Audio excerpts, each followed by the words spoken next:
Hello and welcome to Always Outdoors. Today is part 2 on discussing why you're not seeing deer on opening day. We're going to touch on their vision and their hearing. Their vision is probably one of their least effective defensive mechanisms. While we as humans have 20/20, they have 20/60 or 2100. What that means is that what we see at 70 feet, they see at 30 feet. We as humans have more or less binocular type visions with peripherals. We have 180 degrees. Now deer, on the other hand, have their eyes on the side of their heads. This gives them a 300 degree field of vision, and there's about 60 degrees directly behind them that they cannot see. Within their pupils, there's a plus or minus advantage. While they have very small amount of cones, this means is that it limits their color, what they see in color. They see mainly blues and yellows. All the other colors they see are brown and gray. But now, when it comes to rods within the pupil, they have 20 times more. This allows them to be able to see at night because of the slit in their eyes lets a lot of light in onto the rods, and then what little bounces around in there comes back over the rods, and it gives them great vision at night, 20 times better than ours. But during the day it limits them because that's probably when it's least effective, and that's probably when you don't really see deer during the day unless they're in the rut or looking for food or water. They prefer nighttime or evenings.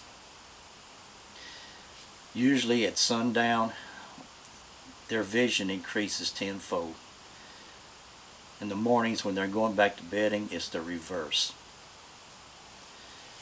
One of the things that there's a misconception or myth about deer eyes is that people think because if they're looking down and feeding, they can't be seen.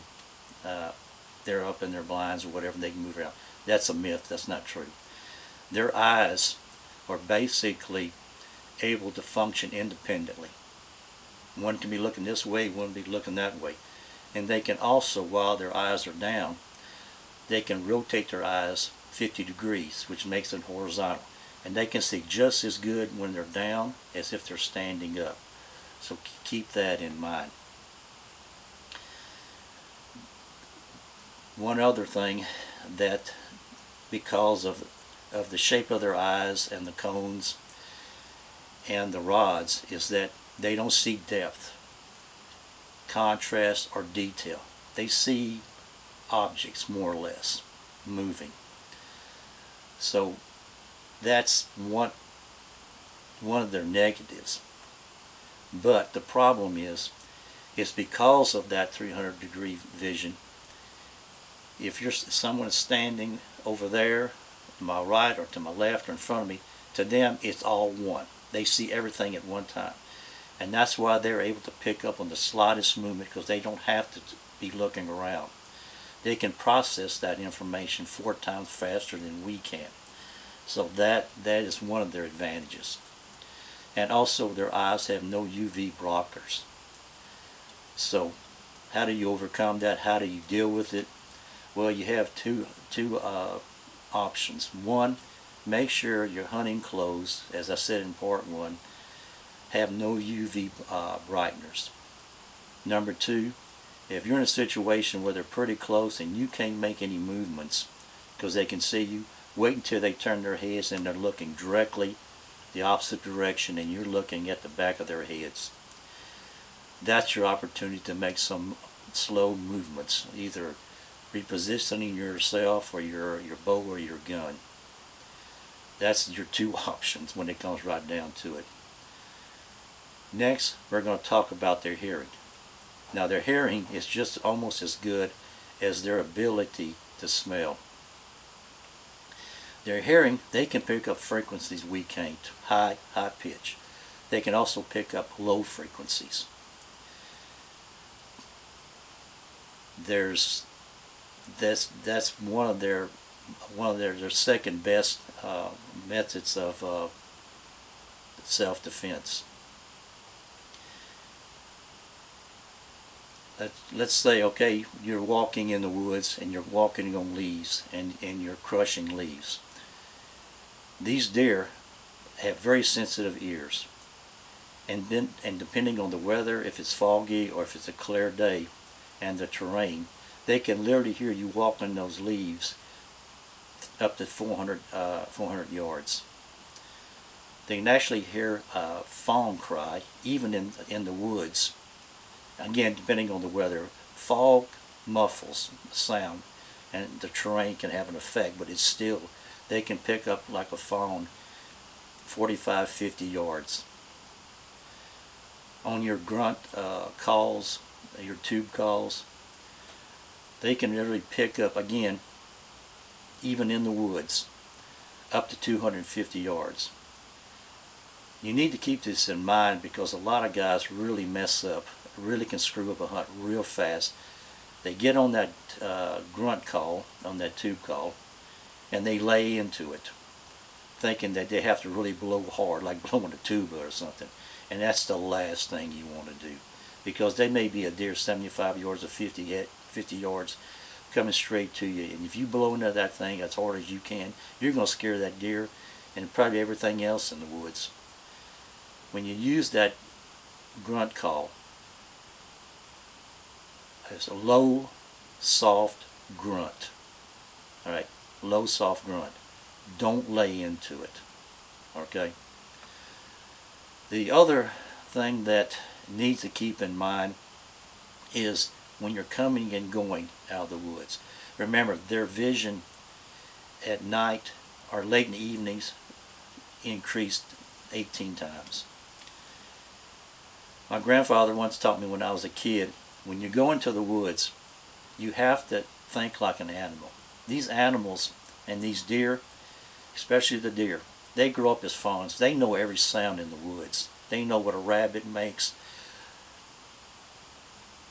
deer walking, cows walking. They understand that there's a slow pace.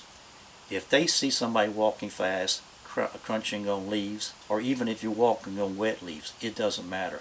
If you walk continuously, that sets off an alarm because that's not natural in their environment. That tells them either there's an animal running being chased by a predator, or there's a predator coming in the area looking for them, and that's going to make them run and hide. What you want to do is, like I said, my grandfather once told me as a kid, think like an animal. When you start entering the wood, and like I said, this is when you're leaving or going to your blind, okay? Once you start going in, he called it the 7-step process. Basically, you walk slowly for 7 seconds, stop for 7 seconds, walk again for 7 seconds, stop for 7 seconds, and when you are walking, walk very, very slow. You're mimicking a deer or a cow. If you watch them, they don't walk continuously. They walk for about 6-7 seconds, they eat, they look around, then they walk slowly again, and then they find something to eat or they're looking around.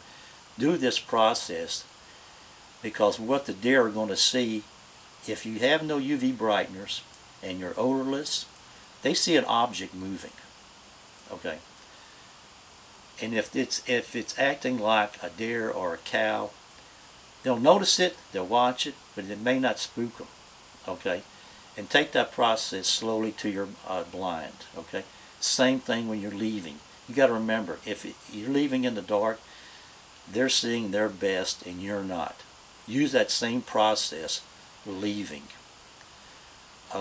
Because if you're going to do a morning hunt and you rush out of there, you're going to spook a lot of the deer, and they're going to move on to another spot. That's pretty much it for right now. I'm going to be doing another a part here in a little bit on why you're not seeing deer on opening day. I want to thank you. Oh, and there's one other thing, a little tidbit I want to give for those who stay and watch. the entire video. There's one color that nobody really talks about, and I discovered it by accident. The color white. We all know deer see basically those see the blue and the yellow, and everything else is gray and brown. But keep in mind, white reflects light. Okay, if you're walking in a white outfit, say it's snow on the ground and the snow's gone, and you're walking in a bright sunny day, that light's going to reflect off that white suit. I know this because I actually we do a lot of duck and goose hunting after deer season, and I actually wore my white overalls because my hunting clothes got dirty. Those deer saw that reflection and they bolted. Now if it's a cloudy, overcast day, you can get away with it. But like I said, keep this all in mind. They can hear and see excellently. Especially with the smell. You got to remember, they have over 290 million receptors in their nose, where we only got 5 or 6 million. They can separate 15 odors at one time, and they can smell up to 1,000 yards. So make sure that you're good and clean, no UV brighteners, and walk slowly when you're going to your blinds. These are some of the important factors. I want to thank you for watching. Like I said, I'll be doing some more videos here in a little bit on why you're not seeing deer. And I want to thank you for watching. Thanks a lot. You have a good day.